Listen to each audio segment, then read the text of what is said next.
الرحمن الرحیم قل حضور وتویا یا ایها الناس ای خلقو قد جاءکم الحق من ربکم تاسو ته حق راغلی طرف درب ستاسونا چې دا پیغمبر او کتاب دی فمن اهتدى نو چا چې لار اومونته فانما یهتدي لنفسه نو ځان له فایده وکړه ومن دول د چا نه چې لار ورکه شوه فانما يدل عليها نقصان هغه ترې وما انا عليكم بوکیل او زستاسو ذمہوار نیم واتبع تتابع اوسا ما یوحى الیک تا هغه وحی چې تا ته کیږي واصبر او صبر کوا حتی یحکم الله تر دې چې د الله فیصله راشي وهو خیر الحاکمین الله غوره فیصله کوونکی دی الله پاک وی پیغمبر علیه الصلاۃ والسلام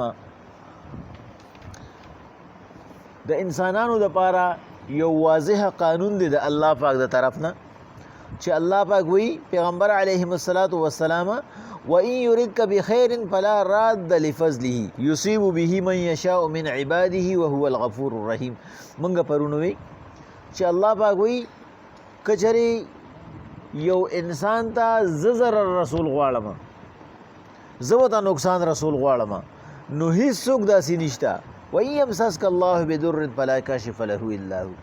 چې هغه د الله پاک د طرف نه را لېږلی شوی نقصان درستو کی او که زه ته فایده رسول غواړم نو هیڅ څوک زما د فایدې مخې ته رکاوټ نشي جوړېدی پیغمبر علیه الصلاۃ والسلام حدیث مبارکه دی د مسلم شریف چې پیغمبر علیه الصلاۃ والسلام له یو وفد راغی د یو قبیلې د طرف نه چې هغې ایمان راوړو په هغې کې د یو سړي جزام یو داسې خطرناکه بیماری ده چې هغې سره دا سرمن ریږي نو چې کله ټولو بیعت وکړو نو چې کله هغه بیعت کول غوښتل نه پیغمبر صلی الله علیه وسلم ورته وویل بس تا بیعت شوی دی یعنې پیغمبر علیه الصلاۃ والسلام هغه سره لاس میلو نه کو ځکه چې هغه یو متعدي بیماري وه لکه د کرونا په شان او پیغمبر علیه الصلاۃ والسلام د نسائی شریف حدیث مبارکه دی چې تاسو د جزامي نه داسې تختې لکه څنګه چې بنده د زمري نه تختې دویم طرف ته د پیغمبر علیه الصلاۃ والسلام په حیات کې دویمه موقع داسې راله چې یو سړی راغی ایمان راوړوله او ایمان یې قبول کو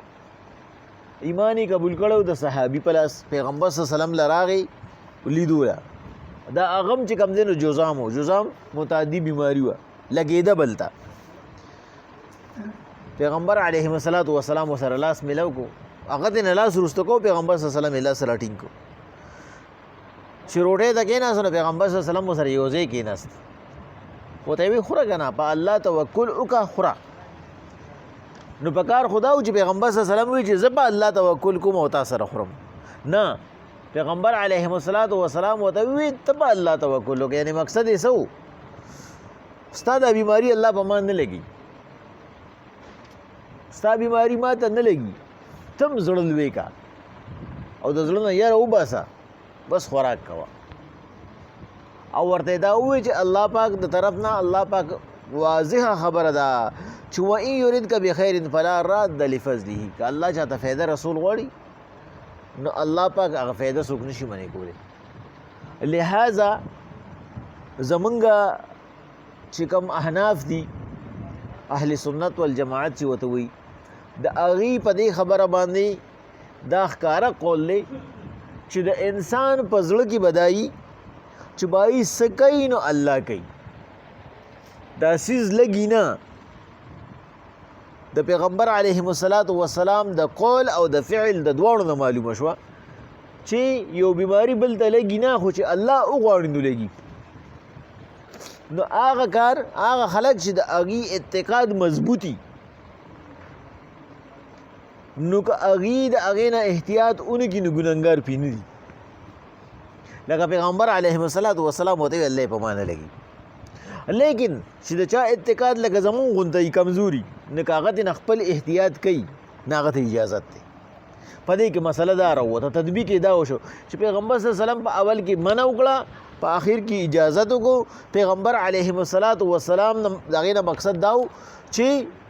ستاسو دا عقیدې پخې جوړېږي چې کم یو کار کوي الله کوي. ځکه چې څومره خلک مونږ ولیدو د وزیر اعظم غونډه کې د جج غونډه کې چې هغې ښه پوره احتیاطونه کړي سره تر ماسکه پورې او په هغې باندې کرونا ولګېده او زمونږ غونډه خلکو د هغې هغه عارضي احتیاطونه هم نه وو الله ترې وساتل. نو الله پاک بے پروا دی. الله الصمد بے نیاز ذات دی. د هغه دپاره یو حکم هم داسې نشته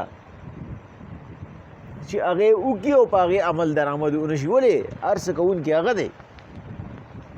هر څه کار هغه کوي. نو په دې وجه باندې دا یو خبره چې ما نه پکې بېګا پاتې شوې وه ما لږه ضروري ګڼله چې صرف په دې کې چې که داسې یو انسان چې د هغه داسې یو مسله وي چې هغه بل ته لګي نو ته اعتقاداً د هغه نه احتیاط هم کولی شي او اعتقاداً د هغه نه که احتیاط نه کوې نو هم پې ګنهګار نه وي. په دواړو کې تا ته پوره اجازت دی. لیکن که چېرې هغه ماحول داسې وي چې هغه لکه د ښاري ناپرسان په شانتي چې یو سړی د ښاري ناپرسان نه مقصد زما دا دی چې په هغه ته نه د مسلې پته وي او نه هغه احتیاط کوي او ښه ښکاره پته لګي چې بای دا مسله دته جوړیږي. لکه د تعاون په باره کې چې څنګه هم دغه کرونا تعاون دی د هغې په باره کې حکم چې کوم دی نه هغه دا چې الله پاک قرآن مجید کې وایي په لکونو په زرګونو باندې خلک ووته د یارې د مرګ نه. هغې هم چې کوم دی نو دغه یهودیانو او د دې مرګ د یارې نه وتي چېرې په هغه علاقه کې متعدي بیماري وه او د هغې حکم دا دی چې کله د پیغمبر علیه الصلاۃ والسلام په وخت کې داسې مسله راله نو پیغمبر صلی الله علیه وسلم په شام کې هغه بیماري لګېدلې وه نو چې کوم خلک د مکې نه شام ته تللی پیغمبر صلی الله علیه وسلم وایي دی نه راځي او د مکې نه د نور خلک هلته نه ځي. دا چې کوم ځای کې کوم خلک دی بس دوی د یو بل خدمت کوي او دی بار نه راوځي چې بلې علاقې ته یې راونړي او بار علاقو والا ته دا اجازت دی چې دی دغه علاقې ته نه ځي ځکه دا د الله پاک د طرف نه یو امتحان دی. نو که یو سړی هغه په دې کې هغه ته دا ښه پته وي چې هغه ته داسې مسله جوړېدي شي او هغه بیا هم بې احتیاطي وکړي نو هغه د ځان ذمهوار دی. او د دې ښاري ناپرسان دا مثال چې بیا ورکوي نو دا یو تاریخي خبره ده، یو تاریخي واقعه ده. لغون ته ټایم شته یو 2 منټه کې به وګورو. د انډیا کې یو ښار و نو هغې ته یو پیر او یو مرید و. د پیرانو ته د خپل مریدان ډېر خواږي لکه څنګه چې د باباګانو د منجوران چې کوم دي د هغې ډېر نازولي که نه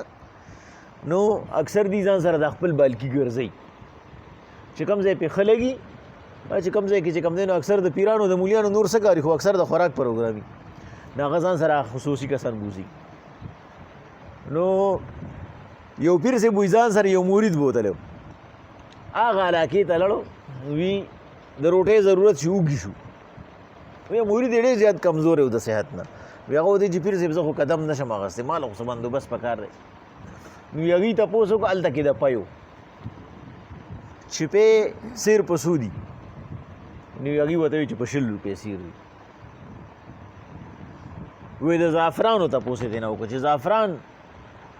هغه پو په څو دي نو هغې ورته وایي چې په 100 روپۍ پو دي.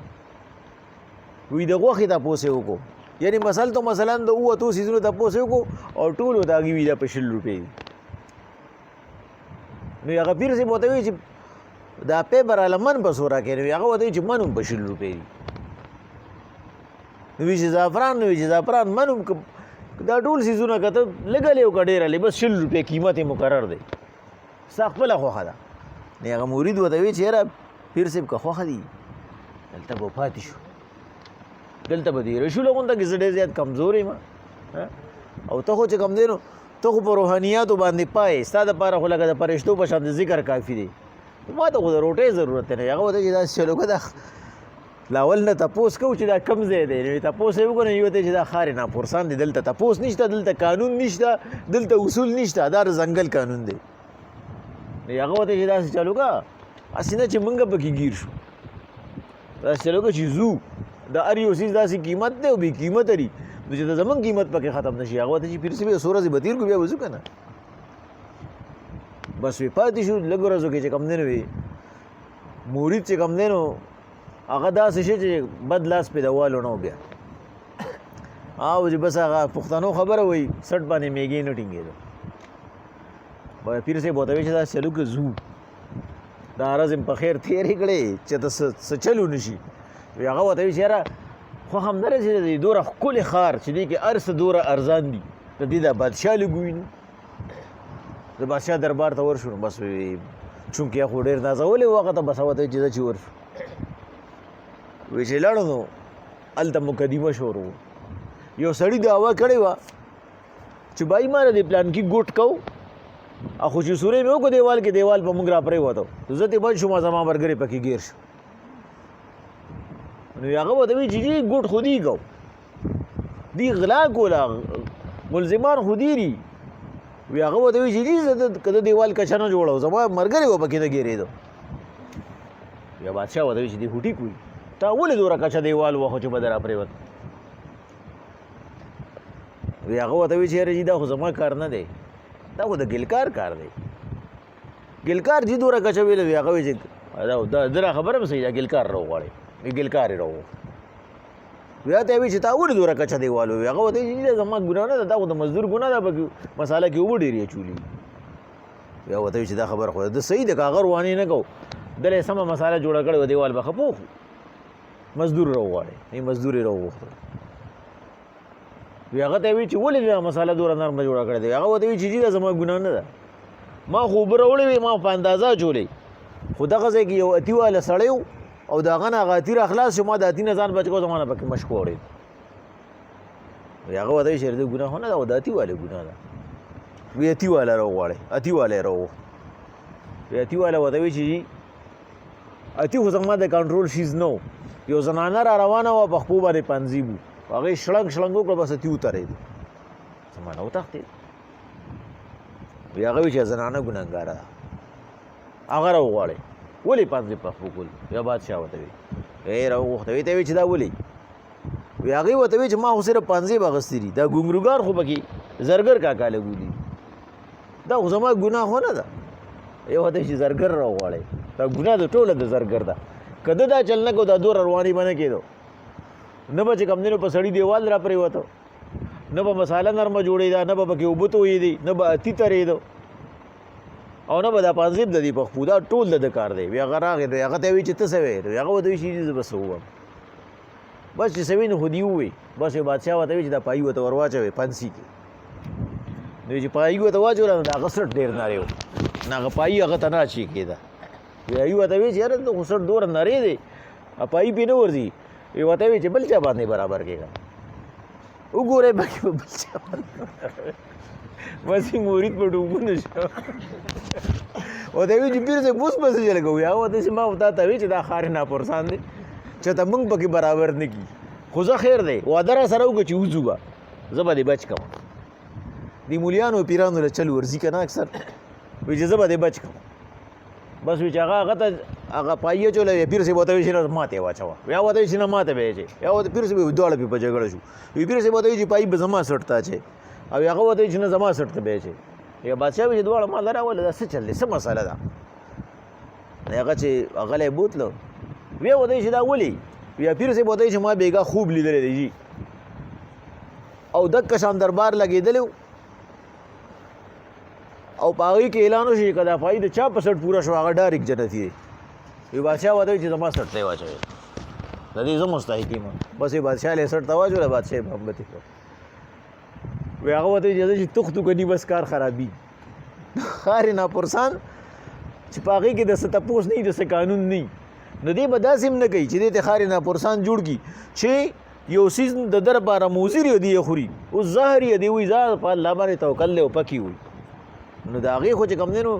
الله پاک خو دله عقل ورکړی دی که نه عقلي لحاظ سره خو به دې فیصله کوي نو الله پاک وایي پیغمبر علیهم الصلاة والسلام دې ته ووایه عقیده به اراده به په ما ساتي باقي خپل احتیاطونه ده په انسان په دې باندې پړ دی قل یا ایها الناس قد جاءکم الحق من ربکم اے خلکو راغلی دی تاسو ته حق د الله تر طرف نه چې دا قرآن او دا پیغمبر دی. فمن اهتدى فانما يهتدي لنفسه، چا چې دینا پیدا واغسته یعنی څوک په سم لار شو د الله احکامات اومنل، قانون اومنل، اصول اومنل، ځان له فایده وکړه، ځکه چې دغه الله د مخامخ کیږي او چې هغه د قانون د لاندې ژوندګي دی رګړي پاس دی. ومن دول او څوک چې بیلار شو فانما يدل عليها، نو نقصان په هغه دی ځکه چې د الله قانون ونه منو، الله پاک ته مخامخ کیږي، الله بر خپل قانون تپوس کوي او تیرا به تپوس کوي چې تا ولې نه ومنلې، نو بیا به د ولې جواب دی څه کوي. وما انا علیکم بوکیل، حضور ته په ځان باندې درنه مه راوله چې تا ځان باندې دومره سخته راوستلې لکه څنګه چې ورته الله پاک په وحی کوي. لا تعجل بلسانک، داسې یو آیات دی ذهن نه مې پوره وته په څنګه دی سورې کې هماغه آیات ولا تحرک به لسانک لتعجل به، دا ژبه دومره زر زر مه خوځوه، په تلوار یې مه خوځوه، دا به مونږ باندې دي چې مونږ به تا ته در یادوي. پیغمبر صلی الله علیه وسلم په وحی باندې زر زر ژبه خوځوله زمانه هیر نشي. الله پاک وتی پیغمبر علیه الصلاۃ والسلام ولا یدریک به صدرک، هم په کوم دینو په یو صورت کې راغلی چې خپل سینه مت انګوا، ته په دې پړ نه چې یو سړی به دغه غنی سي جمعات کې به دراولي او په موږ باندې به ودرې نه، ته ته صرف وینا او قبل نه وته وکا کراغي ستا ثواب وشو، کرانغي دغه عذاب وشو او ستا ته چې کوم دینو د بلنې ثواب پوره ملو شو. نو پیغمبر علیه الصلاۃ والسلام دې مشرکانو ته وایا چې که تاسو ټوپونه واخې نو ما انا علیکم بوکیل، زه تاسو ذمہوار خو نه ما، بس ما دعوت در رسول دی. واتبع ما یوحى الیک، حضور په خپل باندې د وحی تابع اوسه، ته سمجھوتا مګوا، چیرې په دین باندې سمجھوتا نشته، په حق باندې سمجھوتا نشته، په جایز کار سمجھوتا نشته. سمجھوتا دی ته وي چې بس سته چې کم دینه کم شه او سبا زه کم شم نه، دا چل وسره مکوه چې کومه حق خبره کوه، واصبر او صبر کوه، کچری هغه وخت کې تا ته اذیت ملاویږي د جبې یا د لا صبر پې کوه حتی یحکم الله، تر دې چې الله فیصله وکړي چې په دې کې مهلت شته او کنه مهلت ختم شو. وهو خیر الحاکمین، الله غوره فیصله کوونکی او غوره لار خونکی دی. کچری ته د الله خبره اومني نه الله پاک با هغه ظاهری طور باندې ستاره پاره په هغه وخت کې نقصان وي، لیکن د لانګ ټایم د پاره بعد لوی ټایم د پاره بستاره پاره په هغه کې ډیره زیاته فائدې. نو د الله پاک د طرف نه پر علی ګل شو اصول او قانون باندې ودرېګا، اب ستاره پاره هم په دنیا کې هم په آخرت کې د فائدې سبب وي. بسم الله الرحمن الرحیم. قل حضور وتوایا یا ایها الناس ای خلق قد جاءکم الحق من ربکم، تاسو ته راغلی دی دا حق د الله را طرف نه، فمن اهتدى فانما يهتدي لنفسه، چا چې لارو منتظان له فایده وکړه، او من الله چا چې نو بیلاری شو فانما يدل علیه ځان له نقصان کو. وما انا علیکم بوکیل، او زنه مستاسو ذمہوار. واتبع ما یوحى الیک، او تتابع وصدا هغه وحی چې مونږه ته تکو، واصبر او صبر کوه حتی یحکم الله، تر دې چې الله فیصله وکړي. وهو خیر الحاکمین، الله غوره فیصله کوونکی دی. قل حضور وتوایا یا ایها الناس ای خلق قد جاءکم الحق من رب